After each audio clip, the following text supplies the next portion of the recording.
Praise Lord everyone, welcome to the channel. So ఈ రోజు ధ్యానించబోయే వచనం ఏంటంటే 2 కొరింథీయులకు రాసిన పత్రిక 12వ అధ్యాయం 7వ వచనం చదువుతున్నాను. నాకు కలిగిన ప్రత్యక్షతలు బహు విశేషముగా ఉన్నందున నేను అత్యధికముగా హెచ్చిపోకుండా నిమిత్తము నా శరీరములో ఒక ముళ్ళు, నేను అత్యధికముగా హెచ్చిపోకుండా నిమిత్తం నన్ను నలగొట్టుటకు సాతాను యొక్క దూతగా ఉంచబడిను. అది నా యొద్ద నుండి తొలగిపోవాలని దాని విషయమై ముమ్మారు ప్రభువును వేడుకోండి. అందుకు నా కృప నీకు చాలును, బలహీనతల యందు నా శక్తి పరిపూర్ణమగుచున్నదని ఆయన నాతో చెప్పాను. 10వ వచనం, నేను ఎప్పుడు బలహీనున్నో అప్పుడే బలవంతుడిని. ఇక్కడ పౌలు చెప్తున్న కాంటెక్స్ట్ ఏంటంటే, కొరింథీ సంఘంలో ఏమవుతుందంటే ఇంకా చాలా మంది ప్రీచర్స్ వచ్చి పౌలు కంటే మాకు ఎక్కువ అనుభవాలు ఉన్నాయి, పౌలు కంటే దేవుడితో మాకు ఎక్కువ సంబంధం ఉంది, పౌలు కంటే మాకు ఎక్కువ వరాలు ఉన్నాయి అని సంఘంలో గలిబిలి సృష్టించడం మొదలు పెడితే, అప్పటి వరకు పౌలు ఆయనకి కలిగిన ప్రత్యక్షతల గురించి కానీ ఆయనకు కలిగిన దర్శనాల గురించి కానీ ఆయన చెప్పుకోకపోవడానికి చూస్తాం. ఎందుకు చెప్పుకోలేదో కూడా ఆయన చెప్తాడు. ఎందుకంటే ఇక్కడ ఏమంటాడంటే, నేను చెప్పు వాటికంటే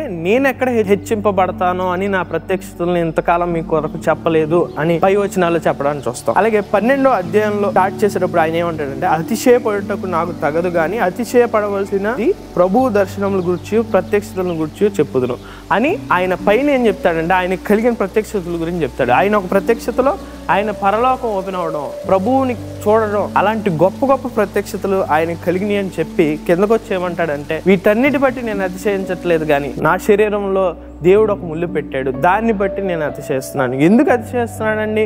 ఆయనకున్న ఇబ్బందిలో ఎందుకు అతిశయిస్తున్నాడు? ఆయనకు గొప్ప గొప్ప ప్రత్యక్షతలు ఉన్నాయి.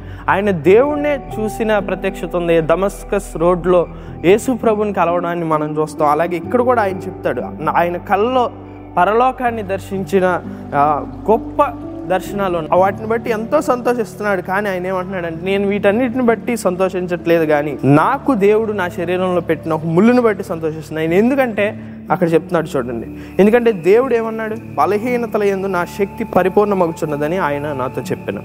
కాగా క్రీస్తు శక్తి నా మీద నిలిచి నిమిత్తం విశేషముగా నా బలహీనత యందే బహు సంతోషంగా అతిశయపడదు. ఎందుకంటున్నాడు, నేను ఎప్పుడు బలహీనుడో అప్పుడే బలవంతుడిని.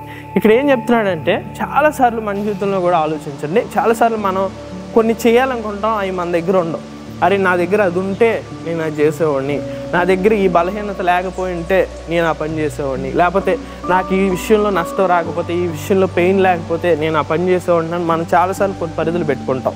కానీ గుర్తుపెట్టుకోండి, మన బలహీనతలు ఏందే ఆయన పనిచేసేవాడు. మన బలహీనత ఉన్నా సరే ఆయన ఆ బలహీనతలోంచే పనిచేసే దేవుడిగా మనం చూస్తున్నాం. ఒక్కోసారి బలహీనత తీయకపోవచ్చు, కొన్నిసార్లు దేవుడు స్వస్థపరుస్తాడు, ఆ బలహీనత తీసేస్తాడు, మనకున్న ఇబ్బందిని తీసేస్తాడు, కొన్నిసార్లు ఆ ఇబ్బంది నుంచే మనల్ని గెలిపిస్తాడు. ఇప్పుడు ఆలోచించండి, ఫర్ ఎగ్జాంపుల్ ఇప్పుడు రన్నింగ్ రేస్ జరుగుతుంది, ఒక కాలు లేదు ఒక ఆయనకి, కాలు లేకుండా ఆయన గెలిచాడు అనుకోండి, అది ఎంత గొప్ప ఉంటుంది, అది ఇంకెంత గొప్ప సాక్ష్యం ఉంది. కాలు ఇవ్వడం గొప్ప సాక్ష్యం అవ్వచ్చు, కానీ కాలు లేకుండా కాళ్ళు ఉన్న వాళ్ళతో రన్నింగ్ రేస్ గెలవడాన్ని అలా దేవుడు చేయగలడు. అలా చేయగలిగిన దేవుడు అలా చేశాడు ఎంతో మందిని.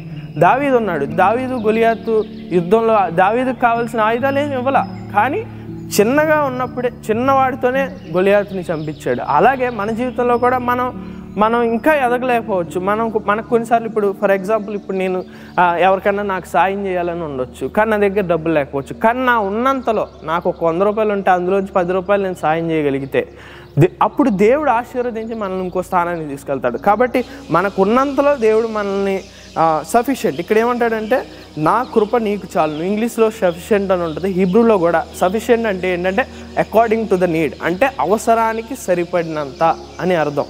కాబట్టి ఆయన కృప ఏం చేస్తుందంటే, మనం ఎక్కడైతే లేక ఉన్నామో, ఇప్పుడు ఒక బ్రిడ్జ్ ఉంది, ఒక మెట్లు ఉన్నాయండి, ఒక 5 మెట్లు ఎక్కాలి, 2 మెట్లు లేవనుకోండి, 3 మెట్లు ఎక్కి నువ్వు ప్రయత్నించినప్పుడు ఆ మిగతా 2 మెట్లు ఆ కృప వచ్చి కవర్ చేస్తుంది. అలాగే మన జీవితంలో కూడా మన బలహీనతలను బట్టి మనం వెనకడుగు వేయకుండా దేవుడి కొరకు మనం ముందుకెళ్ళినప్పుడు ఏమైనా మనకి బలహీనతలు ఉన్నా సరే ఆయన కృప వచ్చి దానికి ఉన్న ఆ నష్టాన్ని పూరించి మన యొక్క దర్శనాన్ని, మన యొక్క పనిని సఫలపరుస్తాయి.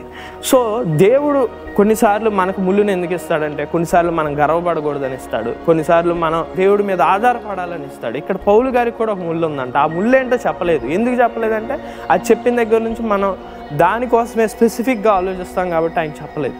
కానీ మనం దాన్ని బట్టి అర్థం చేసుకోవాల్సింది, అది మన పాపమై ఉండొచ్చు, లేకపోతే మన జీవితంలో ఉన్న పేదరికం అవ్వచ్చు, మనకున్న ఇబ్బందులు కావచ్చు, ఏదైనా అవ్వచ్చు, కానీ మన జీవితంలో ఉంటాయి. ఇబ్బందులు, కానీ వాటిలోంచి కూడా నీ సఫలత తీసుకురాగలి దేవుడు మన దేవుడు అని పౌలు గారు క్లియర్గా చెప్తున్నాడు. ఇంకోటి ఏంటంటే పౌలు గారు నాకు ఎన్ని దర్శనాలు ఉన్నా, నాకు ఎన్ని గొప్ప గొప్ప ప్రత్యక్షతలు ఉన్నాయి, కానీ నేను ఒకే విషయంలో అతిశయపడుతున్నాను. ఏ విషయంలో అంటే నాకున్న బలహీనతలు. ఎందుకు అంటే ఆ బలహీనతల్లో నేను దేవుడితో కలిసి పనిచేస్తాను కాబట్టి. బలహీనత లేనప్పుడు దేవుడా నువ్వు నాకు వద్దు అని మనం చాలాసార్లు అంటాం. మనకు అన్నీ సరిగ్గా ఉన్నాయి అనుకోండి, దేవుడిని పట్టించుకోం. కానీ ఏదైనా లేదనుకోండి ఏమంటాం, దేవుడా నాకు వచ్చి కొంచెం హెల్ప్ చేయి అంటాం. కాబట్టి పౌలు గారు కూడా ఏమంటున్నారంటే నేను బలహీనతలు ఏందే సంతోషిస్తాను.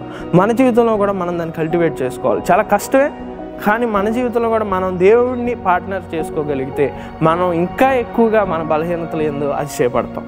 Thank you so much.